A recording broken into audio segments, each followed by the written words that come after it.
আসসালামু আলাইকুম বন্ধুরা, তোমরা কেমন আছো আমি জানি না। আমি দোয়া করি তোমরা ভালো থাকো, কারণ তোমাদেরকে আমি অনেক ভালোবাসি। আর আমার জন্যও তোমরা দোয়া করো, আমাদের সবার জন্য দোয়া করো, আমরাও যেন ভালো থাকি।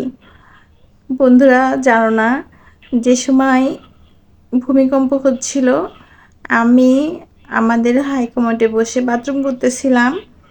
আসলে কথাটা তোমাদেরকে বলতেছি, তোমরা কেমনভাবে নিবা জানি না, বাস্তব যেটা এটাই বললাম। তো আমার মনে হচ্ছিল আমার বাথরুমটাকে ধাক্কা দিয়ে ফেলে দিচ্ছিল। আমি ভয়ে লাফিয়ে উঠেছি, ওই অবস্থায় আমি কাঁপতেছি। আমার মনে হচ্ছে আজকে মনে হয় ভূমিকম্প হয়ে পুরো কিয়ামত ঘটে যাবে। তো বন্ধুরা, আমি এতটা ভয় পাইছি, আর এখন পর্যন্ত আমার মনে হচ্ছে কি আমাকে মনে হয় কেউ ধাক্কা দিয়ে দিয়ে ফেলে দিচ্ছে।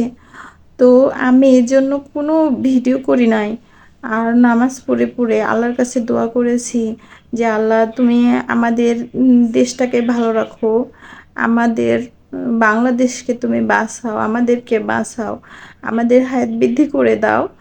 এরকমভাবে দোয়া করছি আর নামাজ পড়ছি। আর এখন পর্যন্ত আমি ভিডিও করি নাই, আজকে কয়েকদিন পর ভিডিও করলাম। তো আমার অনেক কষ্ট করে আজকেও ভয়ে ভয়ে ভিডিও করছি।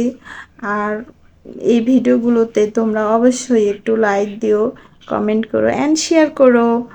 আর আমার জন্য বেশি বেশি করে দোয়া করো, আমার যেন ভয়টা কমে যায়। খোদা হাফেজ।